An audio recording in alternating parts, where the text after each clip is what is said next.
Ashveil isn't just another DPS you slot in and forget. He actively drives your entire team's damage through constant defense shred and follow-up pressure. So if you're trying to understand exactly how his kit works, what stats actually matter, and how to build teams that fully take advantage of him, this breakdown walks through everything step by step, so you can decide if he's worth your pulse.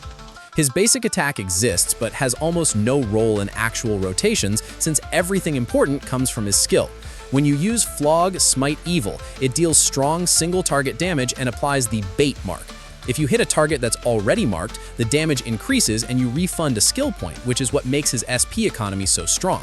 So while bait is active, every enemy on the field takes a 40% defense reduction, which is a massive team-wide damage boost. If the marked enemy dies, the mark automatically transfers to the lowest HP target, so uptime is effectively constant.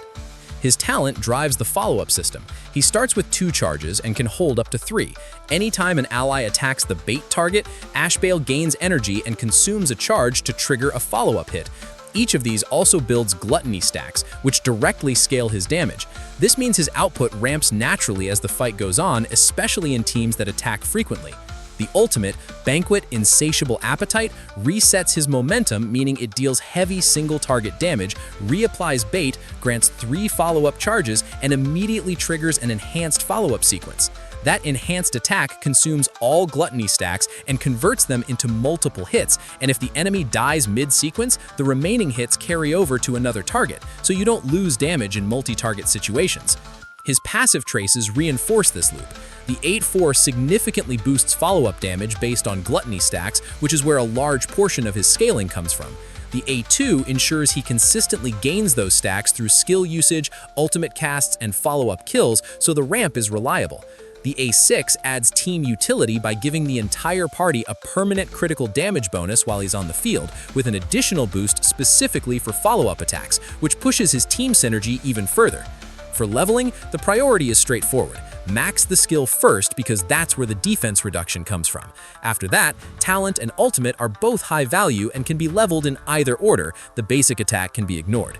His eidolons mostly enhance what he already does well.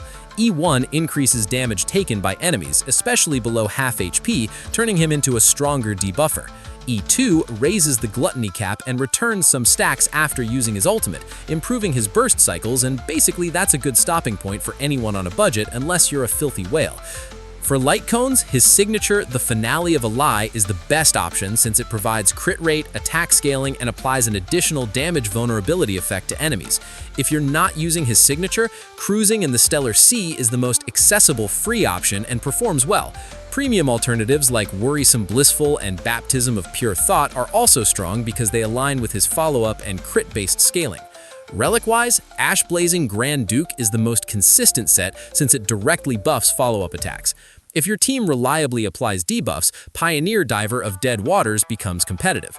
For planar ornaments, Converging Stars and Duran, Dynasty of Running Wolves are optimal, while Salcedo remains a safe fallback. In terms of stats, prioritize a crit rate chest because his kit already provides crit damage. Then choose speed or attack boots depending on your setup, and use either an energy regeneration or attack rope based on how often you want to cycle his ultimate. Stat targets are fairly demanding but achievable. Aim for around 134 to 135 speed unless your supports adjust turn order. Crit rate should be pushed as close to 100% as possible for consistency. Crit damage should sit at 120% or higher, and attack should land somewhere between 2800 and 3500. In team building, he's flexible enough to function as either a primary damage dealer or a secondary DPS.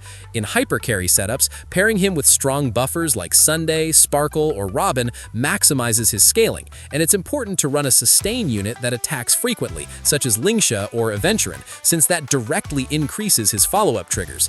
In dual DPS teams, he pairs especially well with Feixiao because their combined defense reduction and follow-up interactions scale aggressively into endgame content. He also has strong synergy with Archer, as both can repeatedly trigger each other's follow-ups while staying SP neutral, which keeps the rotation stable. Overall, Ashveil stands out because he combines consistent defense shred with scalable follow-up damage, which gives him long-term value across different team styles. Even so, I'm skipping him to save for Silverwolf's banner, but if you're looking for a unit that boosts both personal and team damage without heavy SP strain, he's an easy pick.